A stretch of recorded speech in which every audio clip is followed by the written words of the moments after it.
She cheated, humiliated me in front of her friends on our anniversary, and lied for years. But I walked away, healed in silence, and reclaimed my life alone.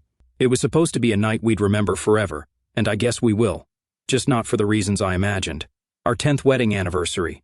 I made reservations a month in advance at Ocean View, the most expensive restaurant in town. I had my best suit on, a fresh haircut, and a little black box burning a hole in my pocket. Diamond earrings, custom, elegant. I thought I was doing everything right. She was already 30 minutes late when I started to worry. An hour in, I started getting looks from the waiters. An hour and a half, and the manager offered to hold my table until she arrived. 2 hours, and I'd gone through 3 overpriced cocktails, trying to keep my face from falling apart. 2.5 hours, and my stomach had turned to stone.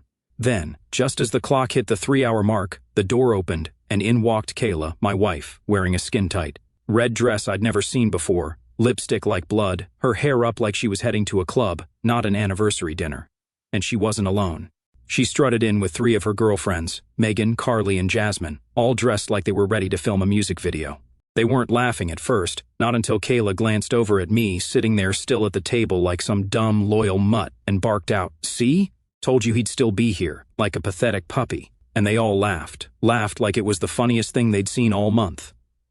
The waiter glanced at me with pity. I didn't move a muscle. I just smiled, swallowed the acid rising in my throat, and waved him over. "Another drink," I said. "Make it strong." Kayla didn't even sit down. She walked over, still giggling, and kissed me on the forehead like I was a toddler. "You're such a good little pet, Nate." That was my name. Nate Carter, 39 years old, loyal, hardworking, and completely blindsided. I didn't say a word. Not yet. She sauntered back to her girls, told them she needed to freshen up, and disappeared toward the restrooms. They stayed at the bar, sipping martinis and occasionally glancing my way, whispering behind their glasses. I pulled out my phone, staring at the blank lock screen like it would tell me something. I felt hollow. I didn't want to make a scene. Not here, not yet. But I wasn't stupid. That night, I didn't go home. I drove to a motel on the edge of town, checked in with cash, and stared at the ceiling for hours. Kayla didn't call, didn't text, didn't ask where I was. But this morning, 85 missed calls.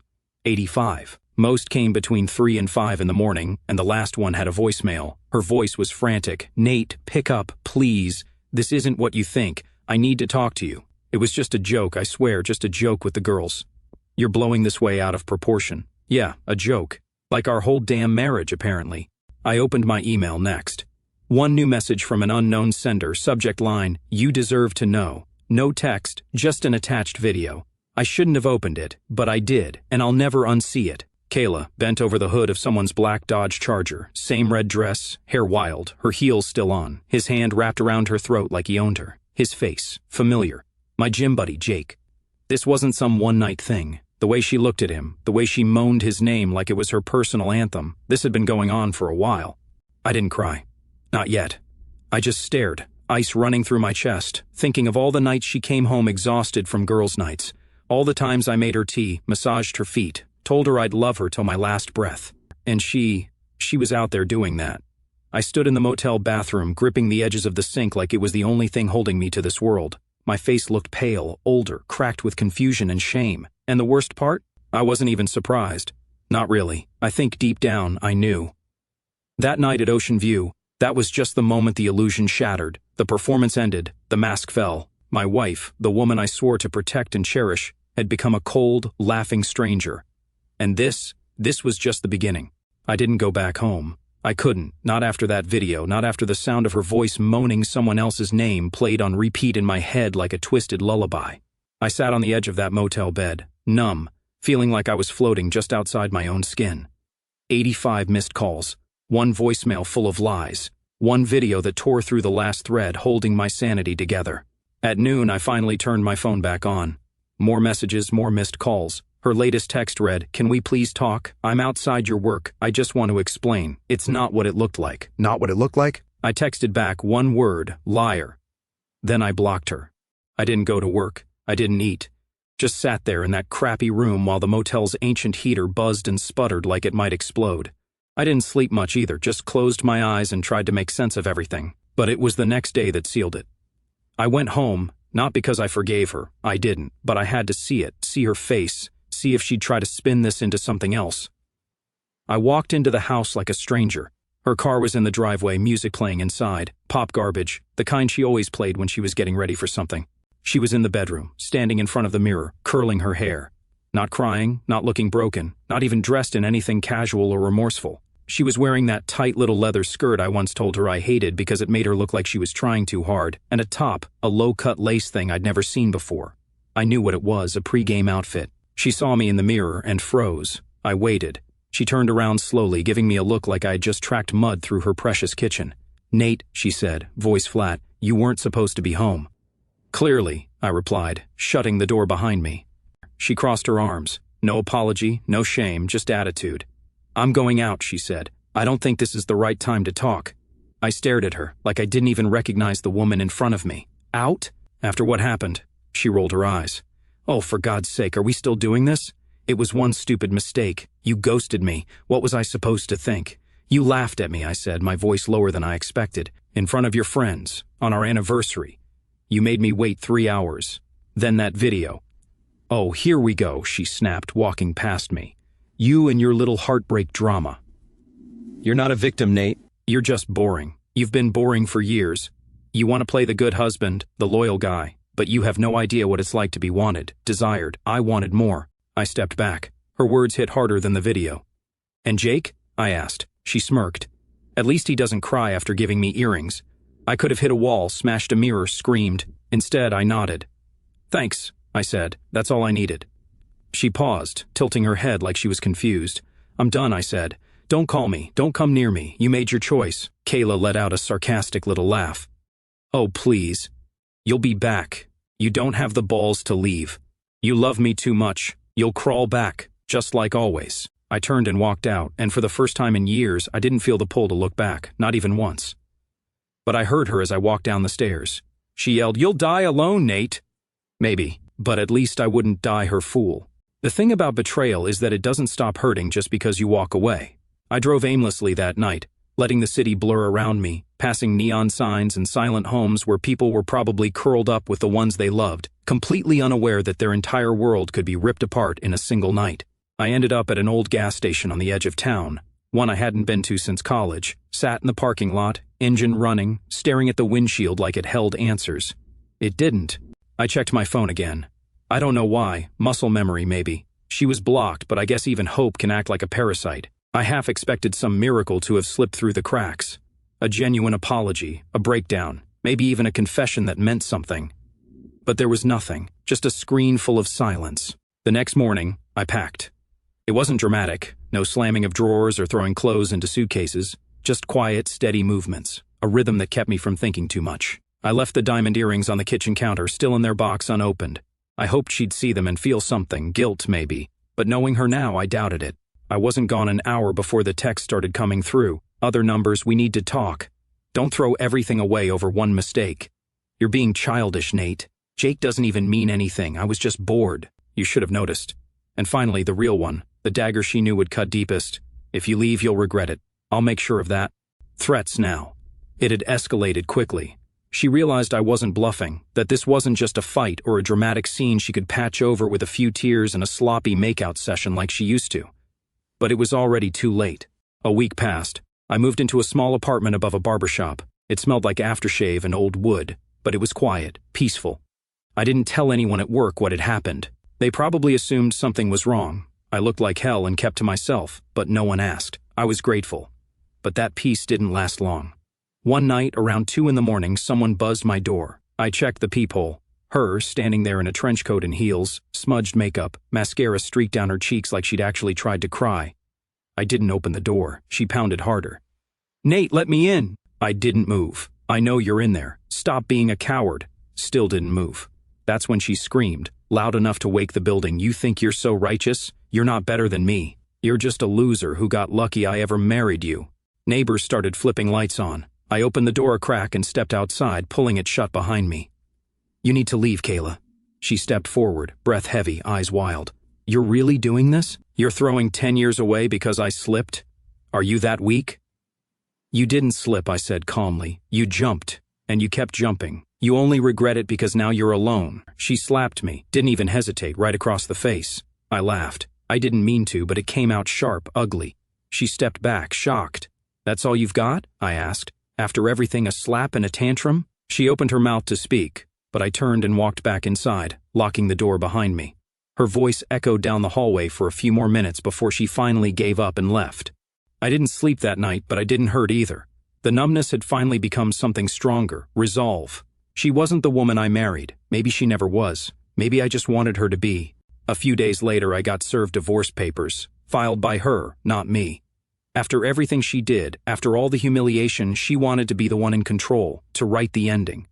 She cited emotional abandonment as the reason. That part almost made me laugh out loud. Emotional abandonment, from the man she mocked in public and betrayed behind his back. But I signed the papers without a lawyer, without contest. I didn't want a penny, didn't want the house, didn't want the car. I just wanted out, clean break. Let her have everything. It would all rot anyway. Still, the hits kept coming. 2 days after I signed, I got a message from an old friend, Scott, a guy from high school who stayed in town and ran a local gym. "Hey man, you probably don't want to hear this, but figured you should know. Saw Kayla with Jake today. They were shopping for rings. 2 weeks after our anniversary dinner from hell, she was ring shopping with the guy she let use her like a weekend toy. No shame, no waiting period, no breathing room. She was erasing me, replacing me like I was some old furniture she finally dragged to the curb. Part of me wanted to rage, to drive down there, crash the party, rip the diamond out of her hand and throw it in the gutter. But I didn't. I sat in my empty apartment with a black coffee and a cigarette I didn't even smoke, just holding it, thinking about how fast love can mutate into poison. Then came the real gut punch. My mom called. She had run into Kayla at the grocery store. "She told me she misses you," my mom said gently. "Said you overreacted." I had to pull the phone away from my ear just to keep from screaming. Overreacted? I played the part of a loyal husband while she was out performing bedroom theater in back alleys with gym buddies and treating me like a joke in front of her friends. My mom didn't mean harm. She loved Kayla. Thought we were soulmates. For 10 years, Kayla played that role to perfection when others were watching. Sweet, supportive, charming, the kind of woman mothers dream their sons marry. But behind closed doors, the mask slipped a long time ago. I just refused to see it. She stopped touching me about 2 years in, said she was tired, busy, not in the mood. Said she was working on herself. So I waited. I made her breakfast, left love notes, took her on surprise trips. She rewarded me by keeping her affection locked away and giving her body to strangers who made her feel alive. Alive. That word stayed with me for days, like I was the one who made her dead, like her emptiness was my fault. A week passed. I didn't respond to anyone. Not Scott, not my mother, definitely not her, but then I saw her again, randomly, at a diner. She was sitting in a booth by the window, sipping a smoothie and laughing with a man I didn't recognize. Not Jake, someone new. Third in line, maybe fourth. Her hand was on his arm, fingers tracing the vein, like she used to do to me when we were dating. I didn't approach, just stood by the register, waiting for my coffee, watching her from the side. She saw me, I know she did, because the smile on her face widened, like seeing me struggle in silence was just part of her dessert. She leaned in, whispered something to the new guy, and they laughed, like I never existed. I walked out without my coffee, and I didn't look back. 2 months passed. The divorce finalized. No court drama. No drawn-out battles, just a cold envelope in my mailbox confirming that the state of California no longer recognized us as husband and wife. It should have felt like relief. Instead, it felt like an obituary for a man who never existed. I tried to build routines, hit the gym more, cooked for myself, started reading again, things I hadn't done in years because I was always wrapped around her needs, her moods, her chaos. But it was like learning to walk after being in a coma. I kept stumbling. The nights were the worst. That quiet hour between midnight and dawn when the rest of the world sleeps and your mind digs into old wounds like it wants them to bleed again. I'd lie there, staring at the ceiling, replaying moments, the way she used to curl up on my chest after movies, the way she smiled in our wedding photos, the way she held my hand like it meant something. I kept asking myself the same brutal question. Was any of it ever real? Or had I been living in a fantasy scripted by a woman who knew exactly how to act like she loved me? One night, I cracked. I opened the photo app on my phone, scrolled all the way back to our first vacation, Cancun, 2015. There she was, Kayla in sunglasses, laughing on the beach, holding my hand, her smile stretching wider than the ocean behind us. My chest twisted. I remembered how I'd proposed the next week. She said yes before I even finished the sentence. That smile, it looked genuine. But now I couldn't tell. Maybe she had just been playing the part from the beginning, rehearsing the role of perfect wife until she got bored with the script. I deleted every photo of her that night, all of them, even the good ones, especially the good ones. It didn't change anything, but it felt like taking a brick off my chest. Then came the bomb I didn't see coming. One of her old friends, Carly, the same one who laughed at the restaurant, messaged me out of nowhere. Said she wanted to clear her conscience. I almost deleted it without reading, but something in me needed closure. Her message was short: you didn't deserve what she did. None of it was an accident. She's been cheating on you since year 3. Jake was just the one who got caught. There were others. Guys from work, from the gym. Even that trip to New York she said was a girls' weekend. She met a guy there too. We all knew. We just didn't say anything because, well, we thought you knew. Or maybe you just didn't care. I sat in silence for a long time. I had been married to a fiction, a performance, a circus where I was the clown spinning plates while she danced behind my back with whoever gave her a thrill that week. The rage didn't come, not anymore, just a strange calm, like standing in the middle of a tornado and realizing the damage had already been done. Nothing left to break. I wrote back one sentence: thanks for finally saying something. Hope your conscience sleeps better now. I left it at that. What else was there to say? I knew now that what I had with Kayla wasn't love, it was dependency. She needed attention, control, worship, and I gave it to her, thinking it was love, thinking I was enough. But to her, I was never more than a mirror. Something to reflect her image back at her when she needed to feel adored. And when that stopped being fun, she found new mirrors, shinier ones, cheaper ones that didn't ask for honesty. I started therapy, not because I wanted to talk about my feelings, hell no. At first I just wanted to hear someone say I wasn't crazy, that everything I'd gone through wasn't some overreaction, that I wasn't weak for still waking up with her name in my mouth like a curse I couldn't spit out. My therapist, a guy named Dr. Ramsey, didn't give me sympathy, which I appreciated. No warm blankets or pity looks. He just listened, nodded, and asked the kind of questions that made me sit in silence for too long. Do you miss her, or do you miss who you thought she was? That one stuck with me because, honestly, I didn't miss her. I missed the woman I thought she was. The woman who used to send me those stupid little memes during the day, or rub my back after long shifts, or laugh like I was the only man on earth. But that woman was a ghost, a shadow she put on like makeup when it suited her. What I actually had, the lies, the manipulation, the disrespect, I didn't miss a damn bit of it. Still, the anger was there, even beneath the calm, especially when I saw how people reacted. Friends said, man, I always thought something was off about her, but they said nothing. While it happened, my uncle told me, at least you don't have kids together. That would have been worse, as if the absence of children made betrayal less brutal. Even my boss, trying to be funny, said, well, now you can go get yourself a younger model. Everyone had jokes, but none of them had answers. You know what hit the hardest? The silence after the noise of the breakup. The shouting, the threats, the crying voicemails, the late-night banging on my door. The silence was deafening. No texts, no updates. Just a strange void where chaos used to live. But silence has a way of making you hear things you've been ignoring for years. Like how alone I really felt the last half of that marriage. Like how many times I excused her nastiness, her mood swings, her blatant lies because I didn't. Want to fight, like how I let her rewrite reality in front of me, call me paranoid when I found unfamiliar cologne on her jacket, insecure when she started locking her phone, controlling when I asked why she never came home before midnight. The truth is, I wasn't a perfect husband, but I was present. I showed up. I stayed loyal. I tried really hard to hold together something that had been breaking piece by piece while she was out throwing gasoline on every spark she could find. And now she was probably out there telling people I was too sensitive, clingy, or emotionally unstable because that's what people like her do. They rewrite history to stay the hero in their own version. Let her tell whatever story she needs to in order to sleep at night. I don't need to fix the narrative anymore. I just need peace. Real peace. Not the fake kind I had while lying next to someone who flinched when I touched her. I started running again. I stopped drinking. I picked up old hobbies, building stuff, sketching, hell, even playing guitar again. Not because I was trying to heal, like some Instagram self-help page, but because I needed to remember who I was before she infected every corner of my identity. And slowly, I started feeling like me again. Not the version of me she twisted, not the broken shell who waited 3 hours in a restaurant, thinking she was just running late, but the real me, the one who deserved better, the one who's finally starting to believe it. I saw her one last time. It wasn't planned.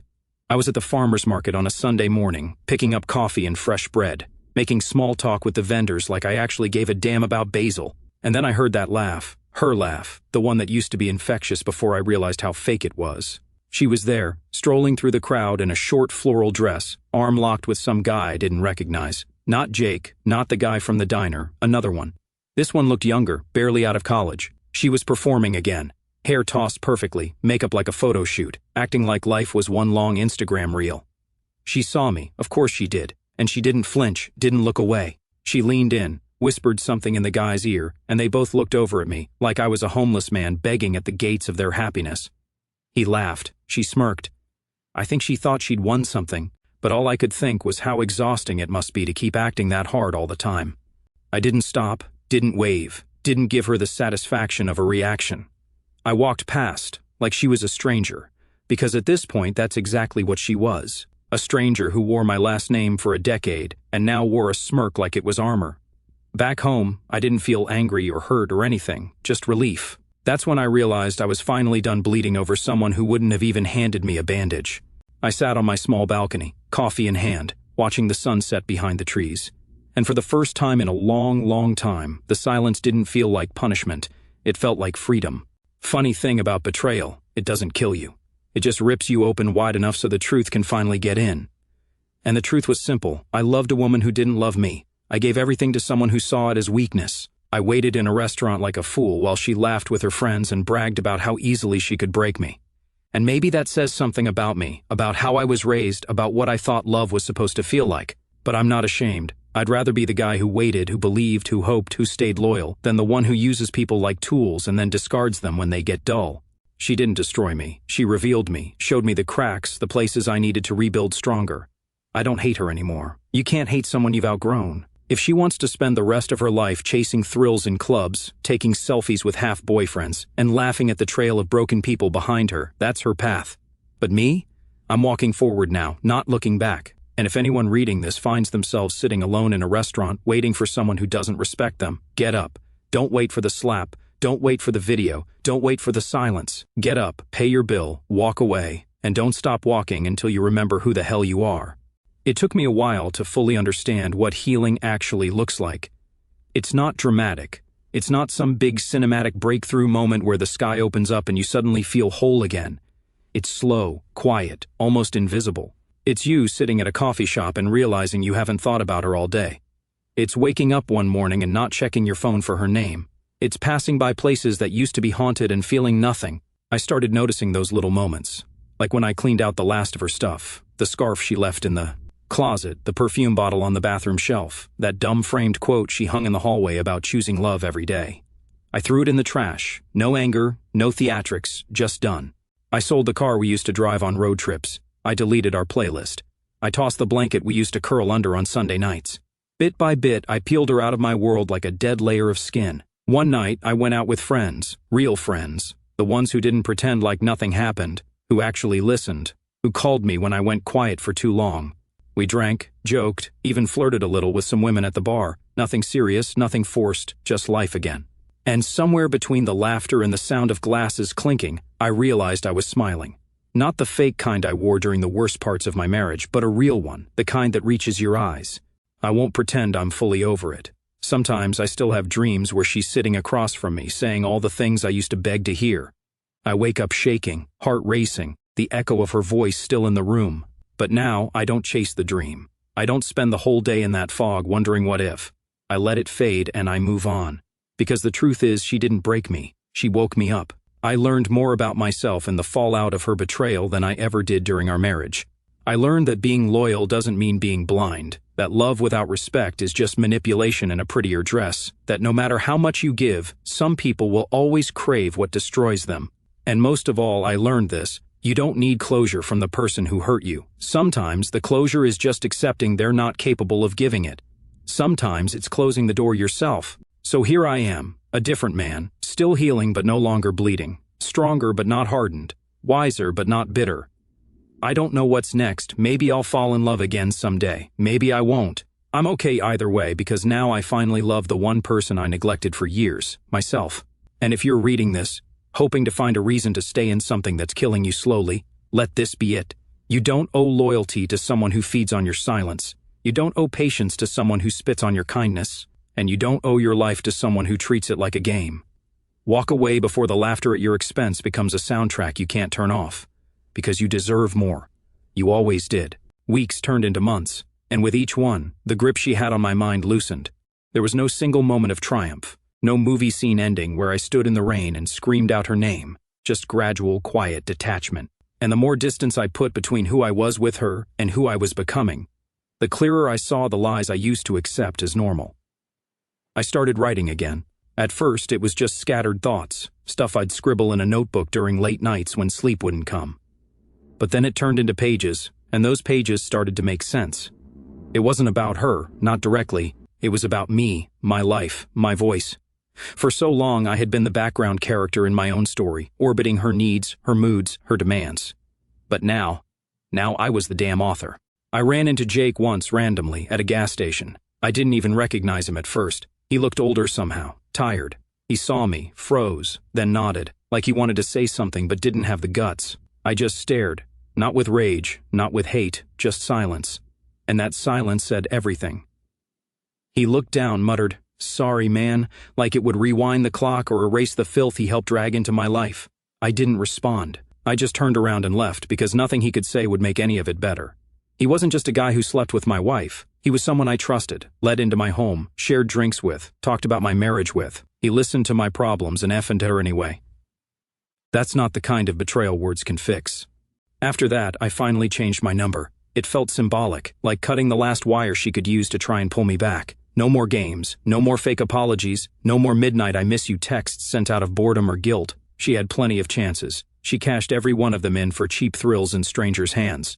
Now I was bankrupt to forgiveness. Sometimes people ask if I'd ever take her back, if she changed, if she realized what she lost, if she begged. No, because she didn't lose me. She threw me away like garbage. She didn't make a mistake. She made a pattern, and people don't change patterns unless they hit rock bottom. But Kayla, she's too busy running from it, chasing the next high, the next guy, the next stage to perform on. And that's her tragedy, not mine. 8 months after the divorce, I started noticing the world again, not just surviving it, but living in it. The way the air smells after a good rain, the way a cold beer tastes better when you're laughing with people who actually care about you. I started volunteering at a local community center, teaching woodworking to kids who'd never held a hammer before. It wasn't some grand gesture to give back. I just needed something to do with my hands, something that wasn't about her. Watching those kids, some of them rough around the edges, trying to figure out how to make something solid out of a piece of wood, it grounded me. It reminded me that you can build something real, even from scraps. One day, a woman named Lena showed up at the center. She was a volunteer too, there to teach art classes. She wasn't loud or flashy, just steady. Dark hair tied back, paint smudges on her jeans, a laugh that didn't demand attention but pulled you in anyway. We got to talking over coffee during a break, nothing heavy, just small stuff. Her love for charcoal sketches, my obsession with sanding wood until it's smooth as glass. She didn't know my story, and I didn't know hers, but there was something about her that felt honest. No performance, no agenda, just a person who showed up. We started hanging out more, casual, no pressure. Lunches at the diner, walks in the park, late-night talks about nothing and everything. She told me once about her own scars, a marriage that ended not in flames like mine, but in a slow fade, two people growing apart until they were strangers sharing a lease. Sometimes, she said, you don't realize how much you're carrying until you put it down. That hit me harder than any therapy session. I wasn't ready for anything serious, not yet. But for the first time, I could imagine it. Not love, not yet, but possibility. One evening, we were at the community center cleaning up after a class. The kids had left a mess, sawdust everywhere, paint cans open, half-finished projects scattered like a tornado had blown through. Lena was wiping down tables, humming some old jazz tune, and I was sweeping up, feeling lighter than I had in years. Out of nowhere, she looked over and said, "You've got a good heart, Nate. Don't let anyone tell you different." I froze, broom in hand, not sure what to say. Nobody had said anything like that to me in a long time, not since before Kayla turned my heart into a punching bag. I just nodded, but inside something clicked. Like maybe I wasn't just the guy who got played, the guy who waited too long, the guy who wasn't enough. Maybe I was someone who could still be enough for the right person, maybe even for myself. I started writing more seriously after that. Not just journal entries, but stories, real ones, about broken people picking up their pieces, about quiet victories nobody else notices. I sent a few to a local literary magazine, half expecting a polite rejection. They published one, then another. They weren't bestsellers, but seeing my name in print, knowing my words were out there, reaching someone, it felt like reclaiming a piece of myself I'd forgotten existed. I wasn't writing to prove anything to her or anyone else. I was writing because I had something to say, and for the first time, I believed it was worth saying. I saw Kayla one more time about a year after the divorce.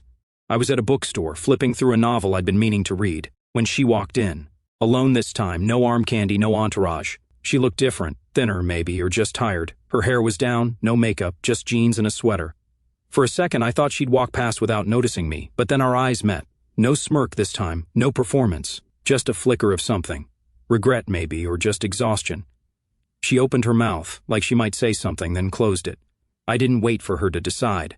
I put the book back on the shelf, paid for my coffee, and walked out. Not because I was running, but because I didn't need to stay. She wasn't my story anymore. That night I went back to my apartment, sat at my desk, and wrote until the sun came up. Not about her, not about the pain, but about a man who learns to stand again, who finds meaning in the small things. A kid's crooked bookshelf, a friend's bad joke, a stranger's kind words. I wrote about hope, not the desperate kind that clings to what's gone, but the quiet kind that grows when you stop looking for it. And when I finally put the pen down, I realized I wasn't just surviving anymore. I was living, really living, for the first time in years. Betrayal doesn't define you unless you let it.